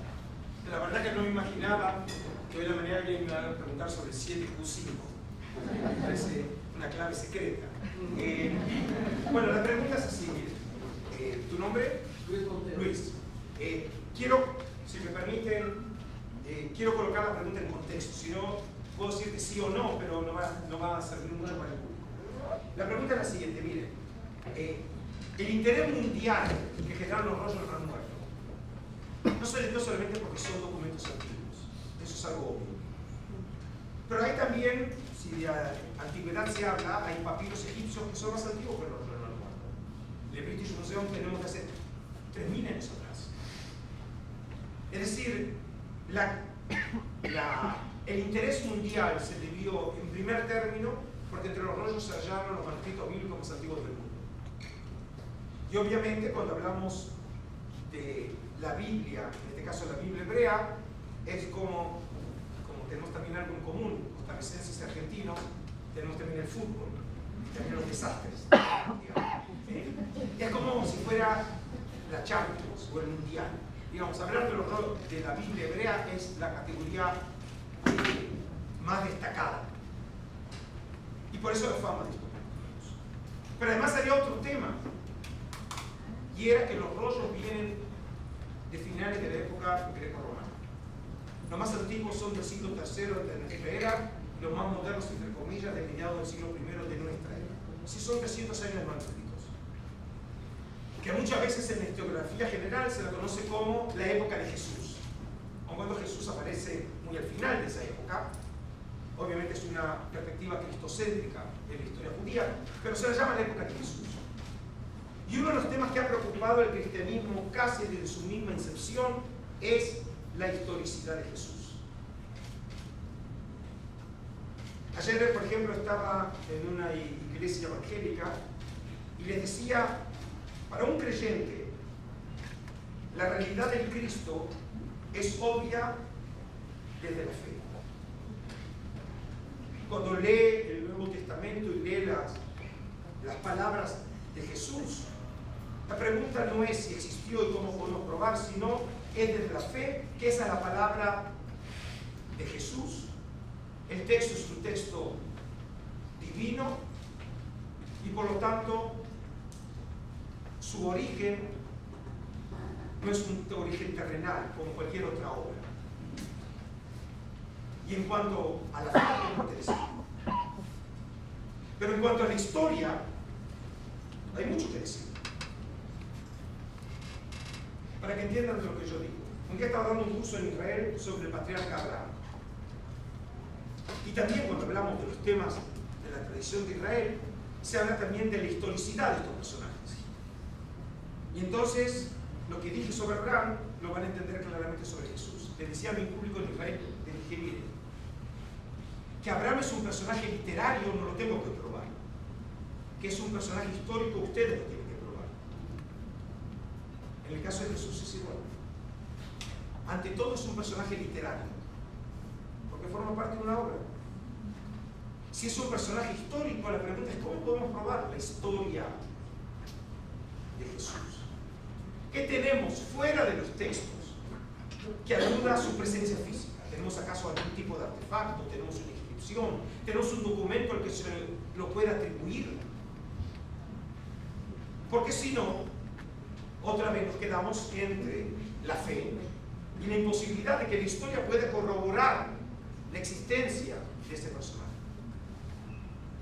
Y por eso el enorme revuelo internacional donde se encontraron los rollos, porque la importancia era, y la esperanza es que los rollos hablaran, o hicieran una referencia directa de Jesús, de Juan Bautista, de Pablo, y como los documentos son en este caso independientes de la tradición cristiana, y no se puede decir que hayan sido manipulados por monjes medievales, como sucede con manuscritos que encontramos tardíos. En este caso podría ser entonces la prueba que se estaba buscando. Y en ese contexto está entonces la argumentación propuesta en su momento por José Ocálaga, un biblista español que afirmaba que la cueva número 7, en donde todos los documentos que se hallaron ahí están en griego. Es una cueva muy diferente al resto de las cuevas. En el 7, el número de cueva, Q es Qumran y 5 es el fragmento 5. Que solamente quedaron algunas letras en griego. Pero haciendo un estudio estadístico, llegó a la conclusión que ese texto podía ser un equivalente a un pasaje de Marcos, que es, según los biblistas neotestamentarios, es el más antiguo de los evangelios. Y eso realmente fue una conmoción, que un texto del Nuevo Testamento se encontrara en las cuevas de Qumran. La conclusión de la comunidad internacional fue rechazar de plano las conclusiones de José O'Callaghan. Y por lo tanto no hay ningún testimonio, no solamente del Nuevo Testamento, sino ninguna referencia a alguno de los personajes del cristianismo antiguo. Pero como afirmé en una de las presentaciones, hoy no se puede estudiar los orígenes de la iglesia sino pasando por los rollos de la muerte. Y es una paradoja por ahí para los presentes. Si no habla de los cristianos, si no hace ninguna referencia de Jesús, ¿por qué son tan importantes para los cristianos? En primer término, porque Juan Bautista, Jesús y Pablo no sabían que eran cristianos.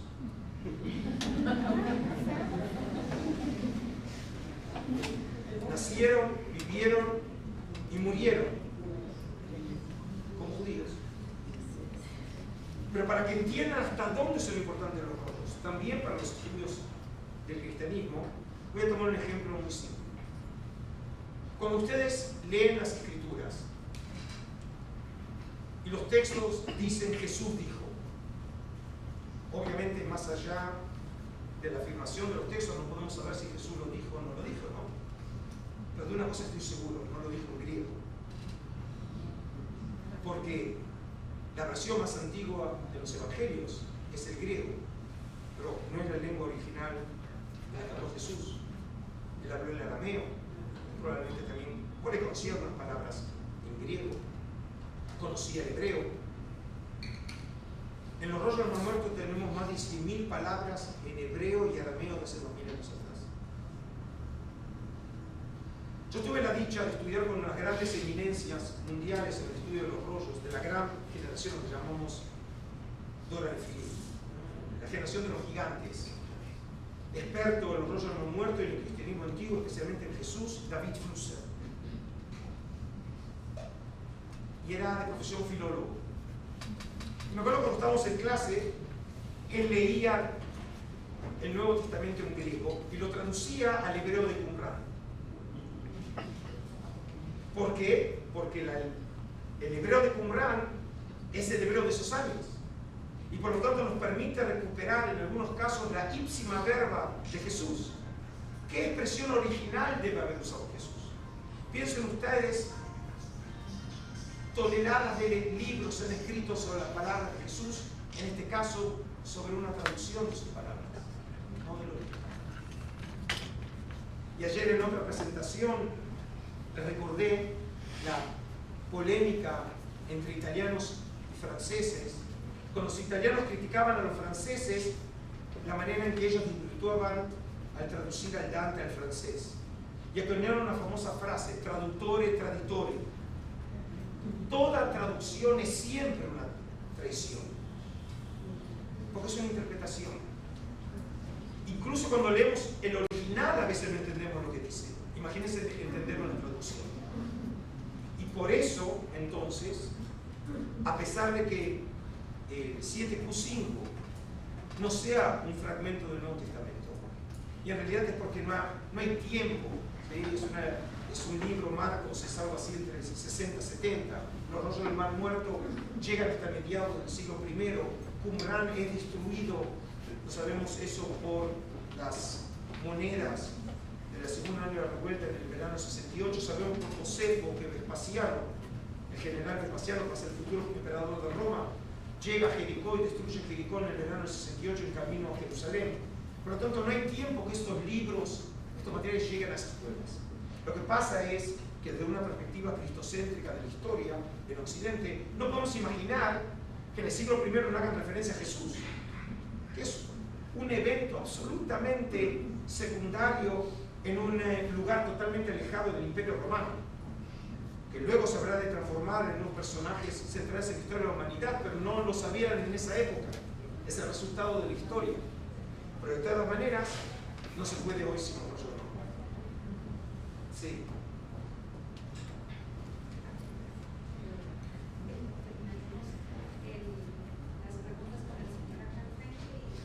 Ya se empezó a complicar. Sí. Bueno, usted me dice, ¿a quién contesto? Sí, tenía una duda. Digamos, entre las cuevas, al encontrar textos como talmúdicos, porque vi un comentario de trabajo, quería saber si había alguna literatura como rabínica ahí, como Mishnah o algo así, o no existía en esa época. Todavía no existe.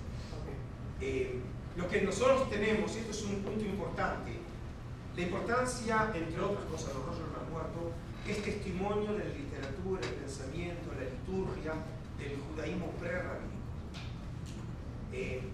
Digamos, si estuviéramos hablando, por ejemplo, de un modelo evolucionista de la civilización, es como si hubiéramos encontrado un eslabón perdido. Es decir, tenemos nosotros la literatura bíblica, que eso es un tema muy complejo, de cómo se fue conformando la literatura bíblica. Y luego tenemos la literatura rabínica. Los testimonios más antiguos se empiezan a conformar, no a escribir, pero se empieza a meditar a partir del comienzo del siglo III, con la Mishnah, con esta colección de materiales legales. Y luego tenemos los dos Talmudes, el de Jerusalén del siglo IV, el de Babilonia del siglo XV, tenemos los materiales post-talmúdicos, la época de los Geonim, que llegamos a la segunda mitad del primer milenio. Lo que nos faltaba era literatura de unos 700 años de historia judía, que es la época del Segundo Templo, que es una época muy extensa. Precisamente hace 3 semanas atrás envié ahora a los jueces para su consideración mi último libro, que espero que se haga publicado en la serie prestigiosa del Colegio de México, Historia Mínimas, que es sobre los judíos en la antigüedad, donde presento precisamente este mundo que es muy complejo. Que fue del Segundo Templo, y tenemos siempre un problema de las fuentes, porque la gran ironía era que buena parte de la literatura judía de la época del Segundo Templo había sido preservada por cristianos. Desde, por ejemplo, la traducción judía, la primera traducción de las Escrituras es la Septuaginta, realizada entre el siglo III y el siglo I en Alejandría, transmitida por cristianos, como por ejemplo tenemos el Codex Sinaíticus, el Codex Vaticanus, el Codex Alejandrino. Luego tenemos, por ejemplo, el gran historiador judío de esos años es Flavio Josefo. Todos los manuscritos son cristianos. Luego tenemos el gran filósofo judío, Filón de Alejandría. Todos los manuscritos son cristianos. Y luego tenemos la literatura apócrifa y pseudoepigráfica, también materiales transmitidos por la Iglesia. Y los materiales judíos auténticos recién en la época talmúdica. Entonces el gran problema era cómo evaluar las tradiciones rabínicas que son tardías frente al judaísmo prerrabínico. Y hoy los rollos del Mar Muerto también en ese campo representan una verdadera revolución intelectual, porque por primera vez tenemos materiales prerrabínicos que nos muestran cómo el judaísmo se va evolucionando de sus estadios antiguos bíblicos a la época rabínica, tanto por ejemplo en la liturgia como también en el pensamiento, en los textos, lo que nos permite realmente anticiparnos en muchos casos a la literatura rabínica, pero desde una época prerrabínica. No se olvide que hay que darle también a una mujer. ¿Ok? No quiero verme envuelto en mucho camino. Sí.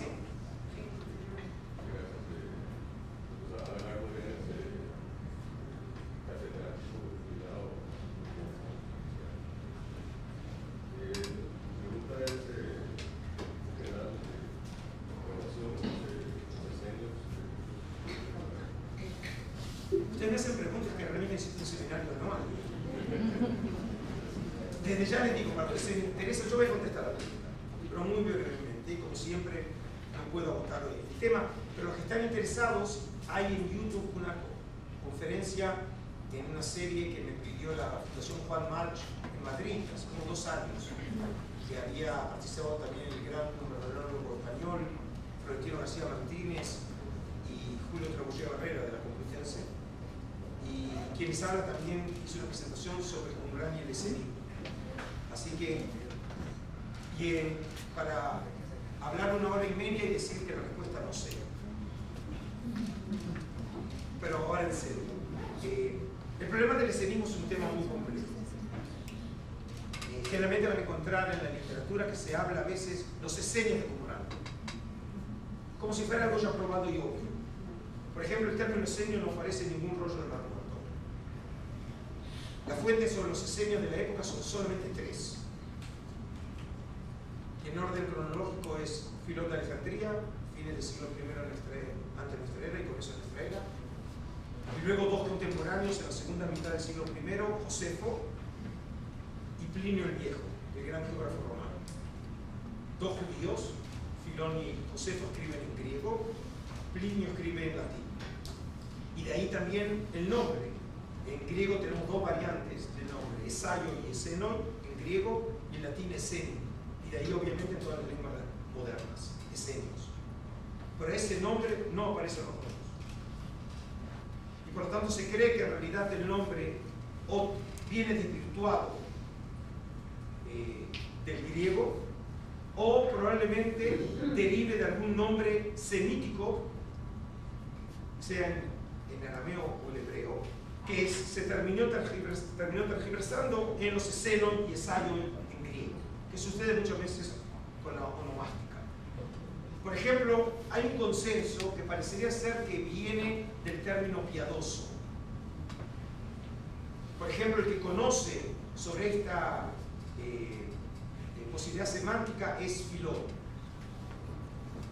No muy exitoso, digamos, no sabe conectar porque Filón no sabe hebreo, pero él sabe, digamos, que tiene que ver algo con santidad. Y también Josefo habla de la santidad, porque los esenios eran considerados como hombres muy probos, muy sabios y muy santos. Eran modelos de santidad.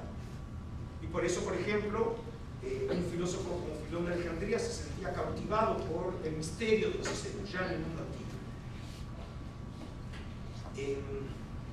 Estas son las 3 fuentes que nosotros conocemos.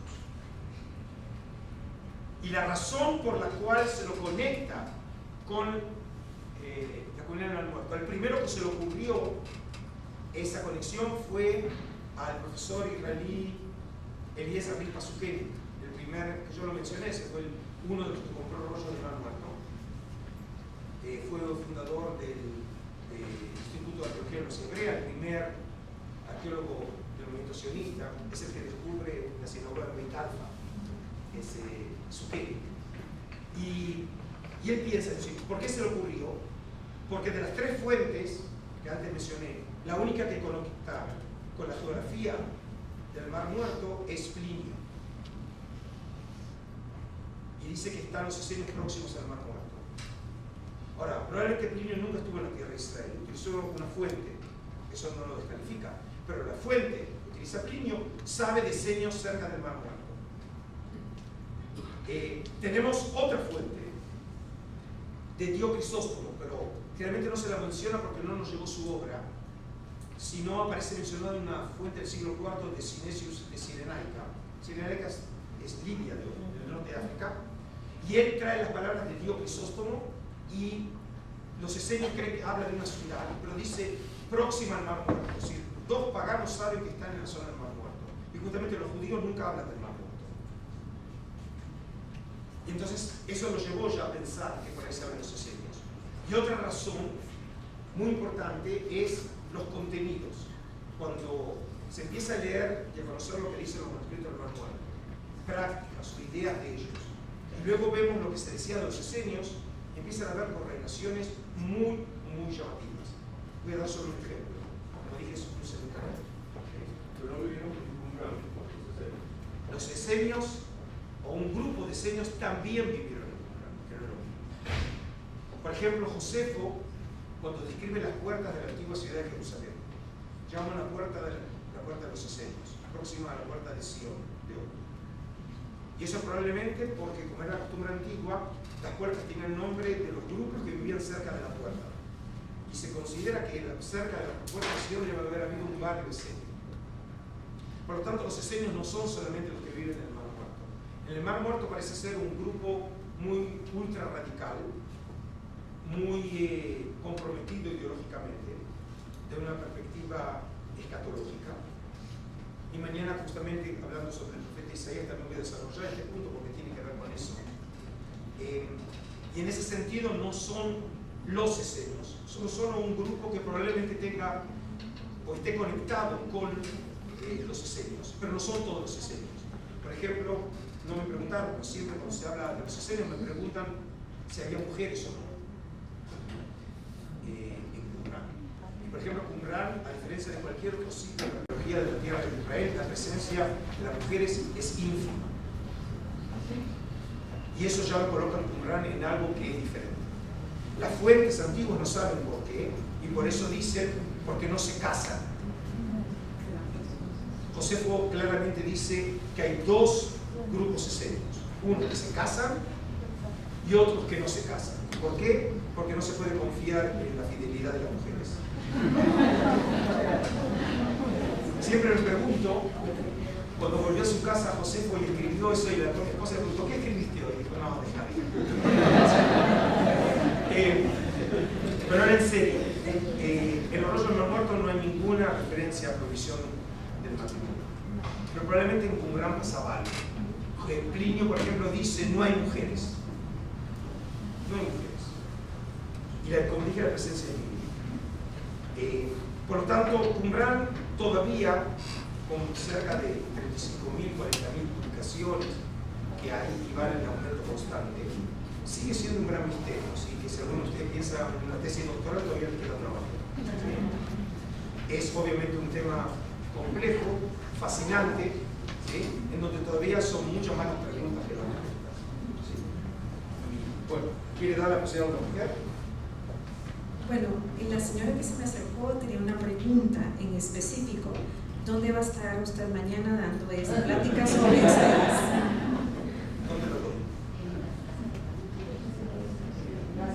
En la Casa de la Biblia, en Plaza Víquez, a las 10 de la mañana. Bueno, eso no es una pregunta muy sofisticada.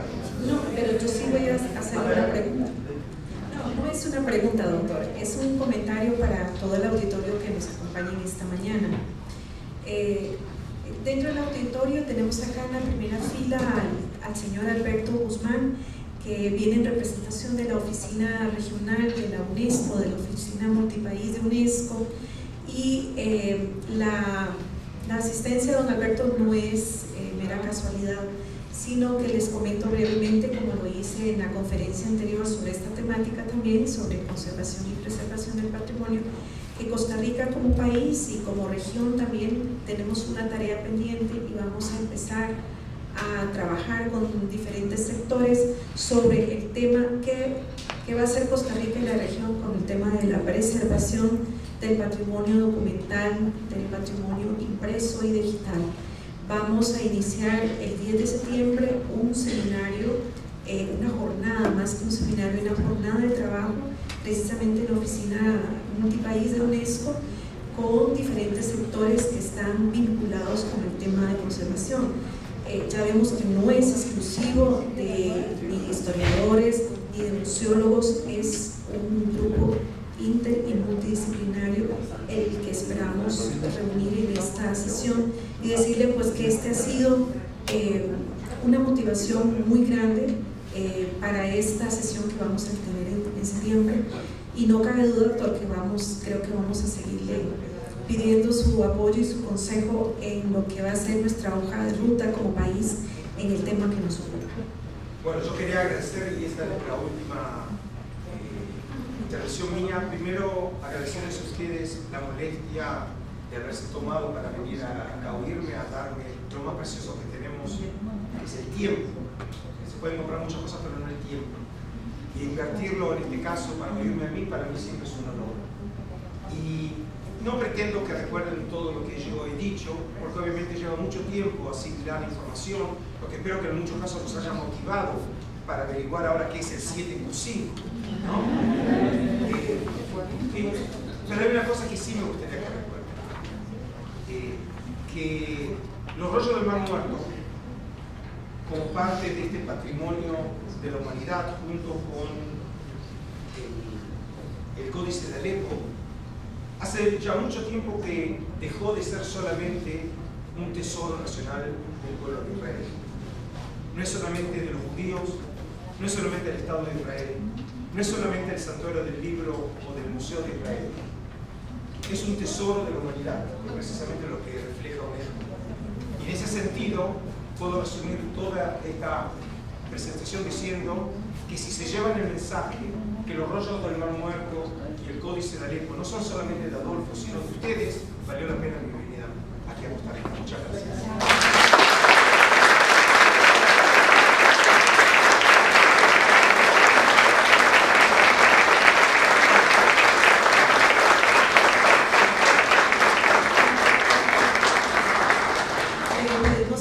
Director de la escuela que entregue un obsequio a don Adolfo. Es algo muy sencillo, pero con mucho cariño, con mucho agradecimiento, doctor. Ha sido un honor para nosotros contar con su presencia. Espero que sea un manuscrito. Es lo mínimo que quiero.